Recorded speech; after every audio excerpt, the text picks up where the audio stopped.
కదలి రండి తెలుగుదేశ కార్యకర్తలారా, త్యాగాలకు వెనుదీయని దేశభక్తులారా. కదలి రండి తెలుగుదేశ కార్యకర్తలారా, త్యాగాలకు వెనుదీయని దేశభక్తులారా. నందమూరి ఆశయ రథ సారథ్యం మీదే, చంద్రబాబు స్వర్ణాంధ్రకు నిర్మాతలు మీరే.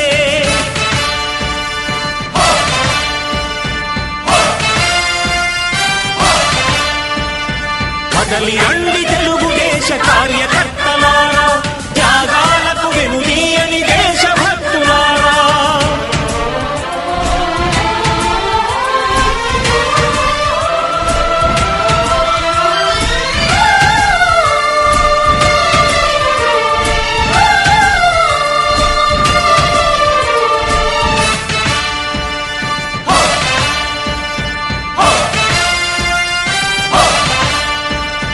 పార్టీకే అంకితమై పనిచేసే మీరు దేశంలో నిలిపారు మన పార్టీ పేరు.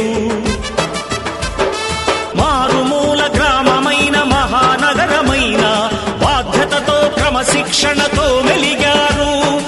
ఆశయాలు పండించే జీవనదులు మీ సేవలు, మీరే మన రాష్ట్ర ప్రగతి సౌధానికి పునాదులు. అణుశక్తికి కోటి రెట్లు మీ శ్రమ శక్తి, ప్రజలకు చేకూర్చనుంది సుఖము శాంతి. నందమూరి ఆశయ రథ సారథ్యం మీదే, చంద్రబాబు స్వర్ణాంధ్రకు నిర్మాతలు మీరే. పగలురే ఈ పార్టీకై కృషి చేసి మీరు ఎన్నెన్నో విజయాలను సాధించారు. ఎండనక వాననక క్షణం విశ్రమించక గుండెను జెండాను చేసి ఎగరేశారు. మీ అందరి సహకారం మరువలేనిదేనాడు, మీ ఐకమత్య బలం సాటిలేనిదీనాడు. సింహాలై చూపాలిక ఆంధ్ర పౌరుషం, ఎన్నికలో నిలపాలి జాతి గౌరవం. నందమూరి ఆశయ రథ సారథ్యం మీదే, చంద్రబాబు స్వర్ణాంధ్రకు నిర్మాతలు మీరే.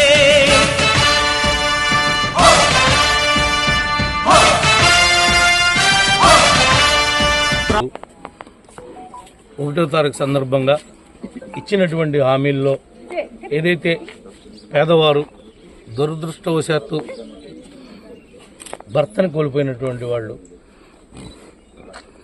వృద్ధులు,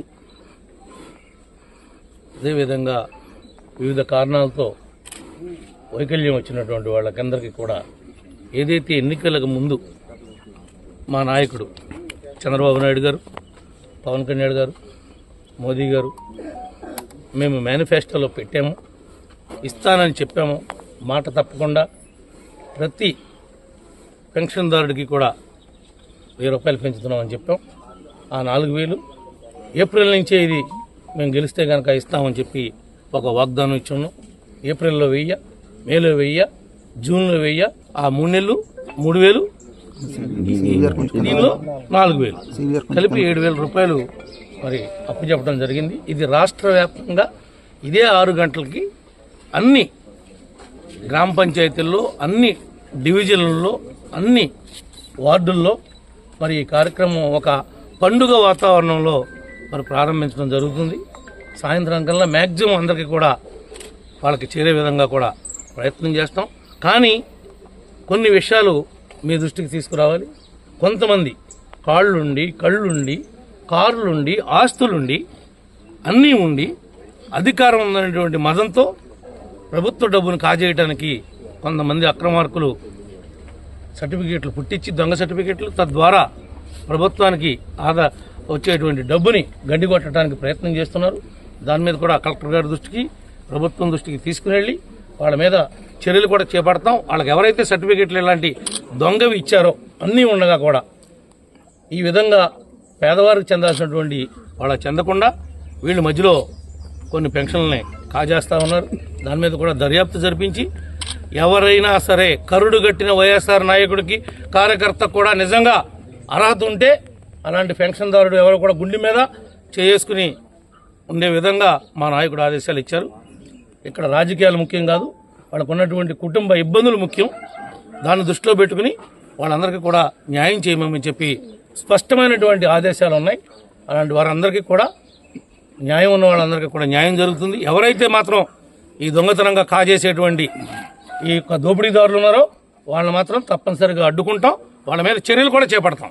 ఎందుకు ఇన్ని రోజులు బట్టి, ఇన్ని సంవత్సరాల బట్టి ఈ విధంగా నిజమైనటువంటి అర్హుడు, నిజమైనటువంటి దివ్యాంగులకి ఇవ్వాల్సినటువంటి పెన్షన్ని వాళ్ళకి కాకోకుండా ఇంకా వాళ్ళు అర్హుత ఉండి ఈ రోజు కూడా ఆఫీసుల చుట్టూ తిరుగుతూ ఉన్నారు, వాళ్ళకి రావటం లేదు. కానీ వీళ్ళు మాత్రం ఉత్తుపునానికి కార్లు వేసుకెళ్ళి పెన్షన్ తెచ్చుకుంటున్నారు. అలాంటి వాళ్ళందరూ కూడా ఏ రేటింగ్ కూడా జరుగుతుందని చెప్పి కూడా ఈ సందర్భంగా తెలియజేస్తాం. Thank you. ముఖ్యంగా మా నాయకుడు చంద్రబాబు నాయుడు గారికి, పవన్ కళ్యాణ్ గారికి, నరేంద్ర మోడీ గారికి, మా కూటమిలో ఉన్నటువంటి మాకు సహకరించినటువంటి ప్రజలకు ప్రత్యేకంగా కృతజ్ఞతలు తెలియజేసుకుంటున్నాం. ఎందుకంటే మొట్టమొదటిసారి మరి ఈ నెల నుంచే మేము ఈ పెన్షన్ పంపిణీ కార్యక్రమంలో భాగస్వాములు అవటానికి నేను కారకులైనటువంటి నా నియోజకవర్గ ప్రజానీకానికి కూడా మరి హృదయపూర్వకంగా చేతులెత్తి నమస్కారాలు తెలియజేస్తా ఉన్నానని చెప్పి కూడా ఈ సందర్భంగా తెలియజేస్తాను. Thank you.